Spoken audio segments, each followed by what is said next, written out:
Buenas tardes. Muchas gracias. Hoy estoy acá para decirles que Occidente está en peligro. Está en peligro porque aquellos que supuestamente deben defender los valores de Occidente se encuentran cooptados por una visión del mundo que inexorablemente conduce al socialismo y, en consecuencia, a la pobreza. Lamentablemente, en las últimas décadas, motivados por algunos deseos bien pensantes de querer ayudar al prójimo y otros por el deseo de pertenecer a una casta privilegiada, los principales líderes del mundo occidental han abandonado el modelo de la libertad por distintas versiones de lo que llamamos colectivismo. Nosotros estamos acá para decirles que los experimentos colectivistas nunca son la solución a los problemas que aquejan a los ciudadanos del mundo, sino que, por el contrario, son su causa. Créanme, nadie mejor que nosotros los argentinos para dar testimonios de estas dos cuestiones. Cuando adoptamos el modelo de la libertad, allá por el año 1860, en 35 años nos convertimos en la primer potencia mundial, mientras que cuando abrazamos el colectivismo, a lo largo de los últimos 100 años, vimos cómo nuestros ciudadanos comenzaron a empobrecerse sistemáticamente hasta caer en el puesto número 140 del mundo. Pero antes de poder dar esta discusión, sería importante que primero viéramos los datos que sustentan por qué el capitalismo de libre empresa no solo es un sistema posible para terminar con la pobreza del mundo, sino que es el único sistema moralmente deseable para lograrlo. Si consideramos la historia del progreso económico, podemos ver cómo desde el año 0 hasta el año 1800 aproximadamente, el PBI per cápita del mundo prácticamente se mantuvo constante durante todo el periodo de referencia. Si uno mira un gráfico de la evolución del crecimiento económico a lo largo de la historia de la humanidad, uno estaría viendo un gráfico con la forma de un palo de hockey, una función exponencial que se mantuvo constante durante el 90% del tiempo y se dispara exponencialmente a partir del siglo XIX. La única excepción a esta historia de estancamiento se dio a finales del siglo XV con el descubrimiento de América. Pero salvando esta excepción, a lo largo de todo el periodo entre el año 0 y el año 1800, el PBI per cápita a nivel global se mantuvo estancado. Ahora bien, no solo que el capitalismo generó una explosión de riqueza desde el momento que se adoptó como sistema económico, sino que, si uno analiza los datos, lo que se observa es que el crecimiento se viene acelerando a lo largo de todo el periodo. Durante todo el periodo comprendido entre el año 0 y el 1800, la tasa de crecimiento del PBI per cápita se mantuvo estable en torno al 0,02% anual, es decir, prácticamente sin crecimiento. A partir del siglo XIX, con la revolución industrial, la tasa de crecimiento pasa al 0,66%. A ese ritmo, para duplicar el PBI per cápita, se necesitarían crecer durante 107 años. Ahora bien, si observamos el periodo entre 1900 y 1950, la tasa de crecimiento se acelera al 1,66% anual. Ya no necesitamos 107 años para duplicar el PBI per cápita, sino 66. Y si tomamos el periodo comprendido entre 1950 y el año 2000, vemos que la tasa de crecimiento fue de 2,1% anual, lo que derivaría en que en solo 33 años podríamos duplicar el PBI per cápita del mundo. Esta tendencia, lejos de detenerse, se mantiene viva aún hoy. Si tomamos el periodo entre el año 2000 y el 2023, la tasa de crecimiento volvió a acelerar el 3% anual, lo que implica que podríamos duplicar nuestro PBI per cápita en el mundo en tan solo 23 años. Ahora bien, cuando se estudia el PBI per cápita desde el año 1800 al día de hoy, lo que se observa es que luego de la revolución industrial, el PBI per cápita mundial se multiplicó por más de 15 veces, generando una explosión de riqueza que sacó de la pobreza al 90% de la población mundial. No debemos olvidar nunca que para el año 1800, cerca del 95% de la población mundial vivía en la pobreza más extrema, mientras que ese número cayó al 5% para el año 2020, previo a la pandemia. La conclusión es obvia. Lejos de ser la causa de nuestros problemas, el capitalismo de libre empresa como sistema económico es la única herramienta que tenemos para terminar con el hambre, la pobreza y la indigencia a lo largo y a lo ancho de todo el planeta. La evidencia empírica es incuestionable. Por eso, como no cabe duda de que el capitalismo de libre mercado es superior en términos productivos, la doxa de izquierda ha atacado al capitalismo por sus cuestiones de moralidad, por ser, según ellos, dicen sus detractores, que es injusto. Dicen que el capitalismo es malo porque es individualista y que el colectivismo es bueno porque es altruista, con la ajena, y en consecuencia bregan por la justicia social.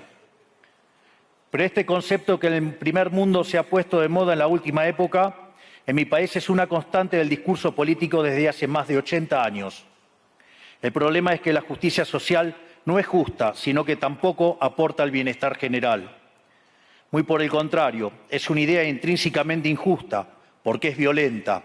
Es injusta porque el Estado se financia a través de impuestos y los impuestos se cobran de manera coactiva. ¿O acaso alguno de nosotros puede decir que paga los impuestos de manera voluntaria? Lo cual significa que el Estado se financia a través de la coacción y que a mayor carga impositiva, mayor es la coacción, menor es la libertad. Quienes promueven la justicia social parten de la idea de que el conjunto de la economía es una torta que se puede repartir de una manera distinta. Pero esa torta no está dada, es riqueza que se va generando en lo que, por ejemplo, Israel Kirzler llama un proceso de descubrimiento de mercado. Si el bien o servicio que ofrece una empresa no es deseado, esa empresa quiebra a menos que se adecúe a lo que el mercado le está demandando. Si genera un producto de buena calidad a un buen precio atractivo, le va a ir bien y va a producir más. De modo que el mercado es un proceso de descubrimiento en el cual el capitalista encuentra sobre la marcha el rumbo correcto. Pero si el Estado castiga al capitalista por tener éxito y lo bloquea en este proceso de descubrimiento, destruye sus incentivos y las consecuencias de ello es que va a producir menos y la torta será más chica, generando perjuicio para el conjunto de la sociedad.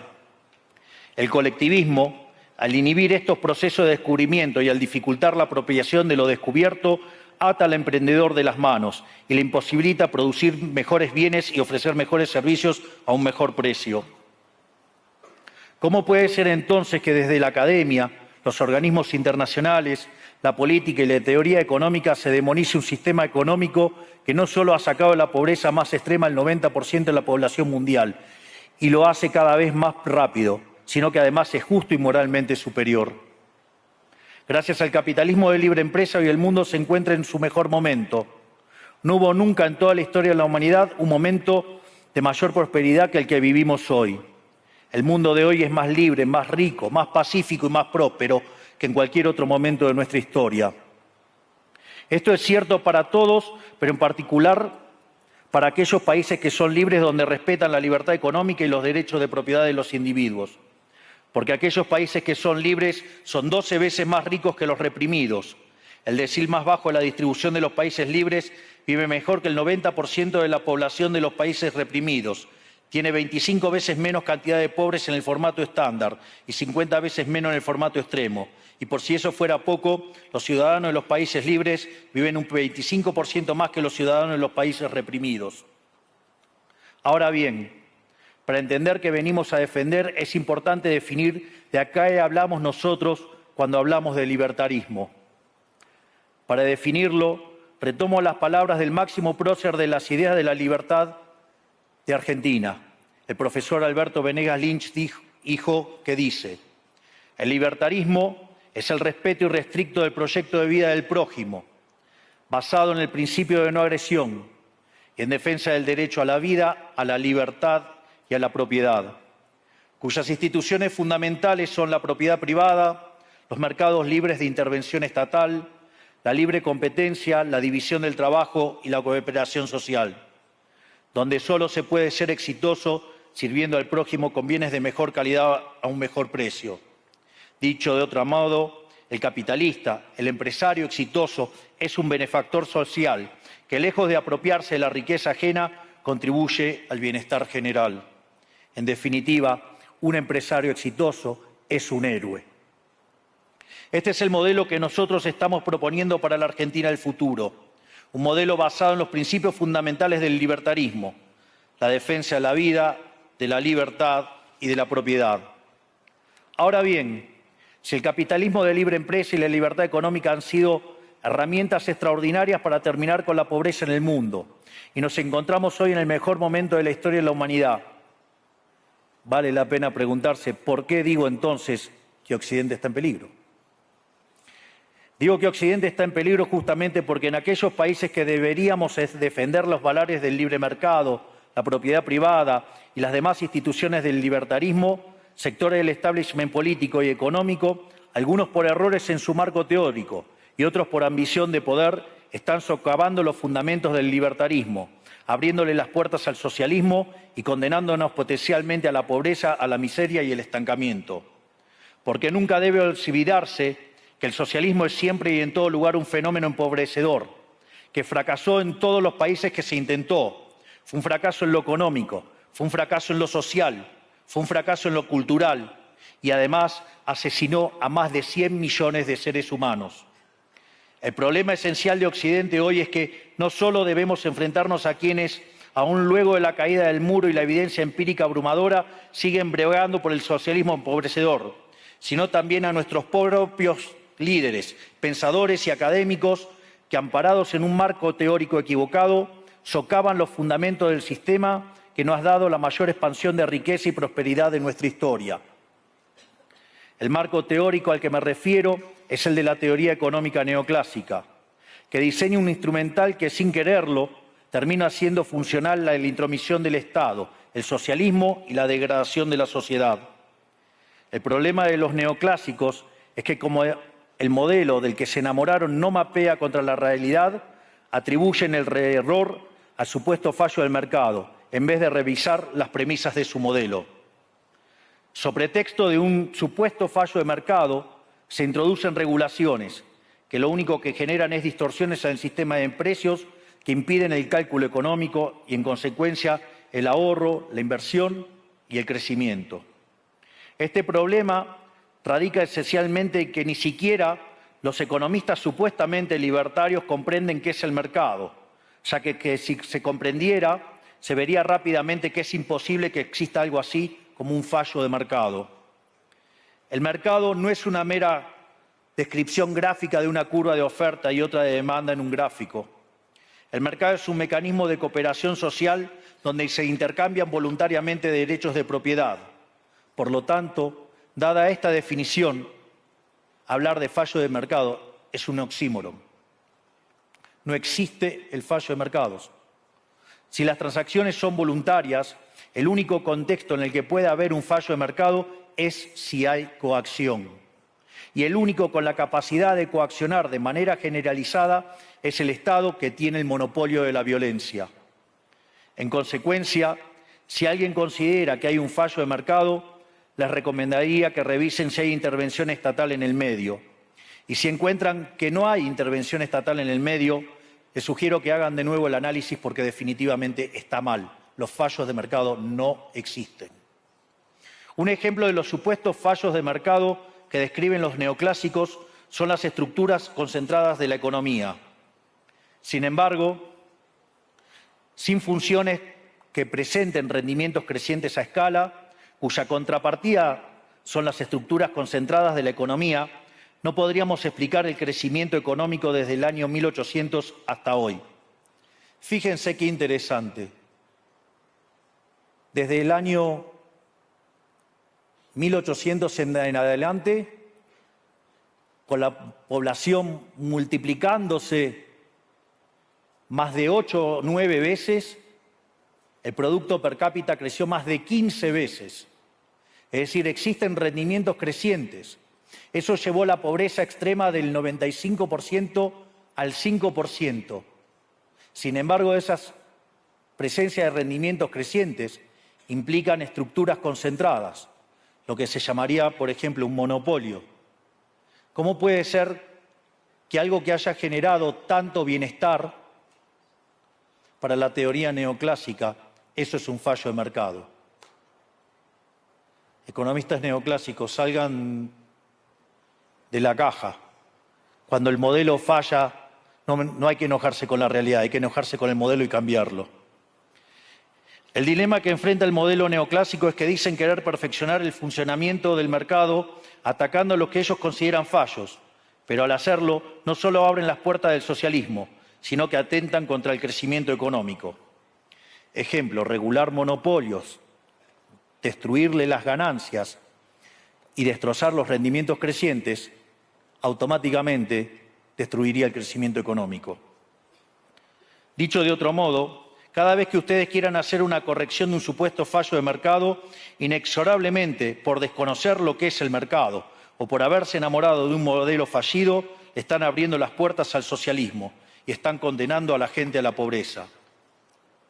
Sin embargo, frente a la demostración teórica de que la intervención del Estado es perjudicial, la evidencia empírica de que fracasó porque no podía ser de otra manera, la solución que propondrán los colectivistas no es mayor libertad, sino es que es mayor regulación, generando una espiral descendente de regulaciones hasta que todos seamos más pobres y a la vida de todos nosotros dependa de un burócrata sentado en una oficina de lujo. Dado el estrepitoso fracaso de los modelos colectivistas y los innegables avances del mundo libre, los socialistas se vieron forzados a cambiar su agenda. Dejaron atrás la lucha de clases basada en el sistema económico para reemplazarla por otros supuestos conflictos sociales igual de nocivos para la vida en comunidad y para el crecimiento económico. La primera de estas nuevas batallas fue la pelea ridícula y antinatural entre el hombre y la mujer. El libertarismo ya establece la igualdad entre los sexos. La piedra fundacional de nuestro credo dice que todos los hombres somos creados iguales, que todos tenemos los mismos derechos inalienables otorgados por el Creador, entre los que se encuentran la vida, la libertad y la propiedad. En lo único que devino esta agenda del feminismo radical es en mayor intervención del Estado para entorpecer el proceso económico, darle trabajo a burócratas que no le aportaron nada a la sociedad, sea en formato de ministerios de la mujer o organismos internacionales dedicados a promover esta agenda. Otro de los conflictos que los socialistas plantean es del hombre contra la naturaleza. Sostienen que los seres humanos dañamos el planeta y que debe ser protegido a toda costa, incluso llegando a abogar por mecanismos de control poblacional o en la agenda sangrienta del aborto. Lamentablemente, estas ideas nocivas han pregnado fuertemente en nuestra sociedad. Los neomarxistas han sabido cooptar el sentido común de Occidente. Lograron esto gracias a la apropiación de los medios de comunicación, de la cultura, de las universidades y sí, también de los organismos internacionales. Este último caso es el más grave, tal vez, porque se trata de instituciones que tienen enorme influencia en las decisiones políticas y económicas de los países que integran esos organismos multilaterales. Por suerte, somos cada vez más los que nos atrevemos a levantar la voz, porque vemos que si no combatimos frontalmente estas ideas, el único destino posible es que cada vez vamos a tener más Estado, más regulación, más socialismo, más pobreza, menos libertad y, en consecuencia, peor nivel de vida. Occidente, lamentablemente, ya comenzó a transitar este camino. Sé que a muchos les puede sonar ridículo plantear que Occidente se ha volcado al socialismo, pero solo es ridículo en la medida que uno se restringe a la definición económica tradicional del socialismo, que establece que es un sistema económico donde el Estado es el dueño de los medios de producción. Esta definición debería ser, desde mi punto de vista, actualizada a las circunstancias presentes. Hoy los Estados no necesitan controlar directamente los medios de producción para controlar cada aspecto de la vida de los individuos. Con herramientas como la emisión monetaria, el endeudamiento, los subsidios, el control de la tasa de interés, los controles de precios y las regulaciones para corregir los supuestos fallos de mercado, pueden controlar los destinos de millones de seres humanos. Así es como llegamos al punto en el que, con distintos nombres o formas, buenas partes de las ofertas políticas generalmente aceptadas en la mayoría de los países de Occidente son variantes colectivistas. Ya sea que se declamen abiertamente comunistas, fascistas, nazis, socialistas, socialdemócratas, nacionalsocialistas, demócratas cristianos, keynesianos, neokeynesianos, progresistas, populistas, nacionalistas o globalistas. En el fondo, no hay diferencias sustantivas. Todos sostienen que el Estado debe dirigir todos los aspectos de la vida de los individuos. Todas definen un modelo contrario al que llevó a la humanidad al progreso más espectacular de su historia. Nosotros venimos hoy aquí a invitar a los demás países de Occidente a que retomemos el camino de la prosperidad. La libertad económica, el gobierno limitado y el respeto irrestricto de la propiedad privada son elementos esenciales para el crecimiento económico. Este fenómeno de empobrecimiento que produce el colectivismo no es una fantasía, ni tampoco fatalismo. Es una realidad que los argentinos conocemos muy bien desde hace por lo menos 100 años. Porque ya lo vivimos, ya pasamos por esto, porque como dije antes, desde que decidimos abandonar el modelo de la libertad que nos había hecho ricos, estamos atrapados en una espiral descendente en donde cada día somos más pobres. Esto es, ya lo vivimos nosotros y estamos acá para alertarlos acerca de lo que puede pasar si los países de Occidente, que se hicieron ricos con el modelo de la libertad, continúan por este camino de servidumbre. El caso argentino es la demostración empírica de que no importa cuán rico seas, cuántos recursos naturales tengas, no importa cuán capacitada esté la población, ni cuán educada sea, ni cuántos lingotes de oro haya en las arcas del Banco Central. Si se adoptan medidas que entorpecen el libre funcionamiento de los mercados, la libre competencia, los sistemas de precios libres, si se entorpece el comercio, si se atenta contra la propiedad privada, el único destino posible es la pobreza. Por lo tanto, para finalizar, quiero darles un mensaje a todos los empresarios aquí presentes y a los que no están, pero nos están siguiendo desde todas partes del planeta. No se dejen amedrentar ni por la casta política ni por los parásitos que viven del Estado. No se entreguen a una clase política que lo único que quiere es perpetuarse en el poder y mantener sus privilegios. Ustedes son benefactores sociales, ustedes son héroes, ustedes son los creadores del periodo de prosperidad más extraordinario que jamás hayamos vivido. Que nadie les diga que su ambición es inmoral. Si ustedes ganan dinero es porque ofrecen un mejor producto a un mejor precio, contribuyendo de esa manera al bienestar general. No cedan al avance del Estado. El Estado no es la solución. El Estado es el problema mismo. Ustedes son los verdaderos protagonistas de esta historia y sepan que a partir de hoy cuentan con Argentina como un aliado incondicional. Muchísimas gracias y ¡viva la libertad, carajo!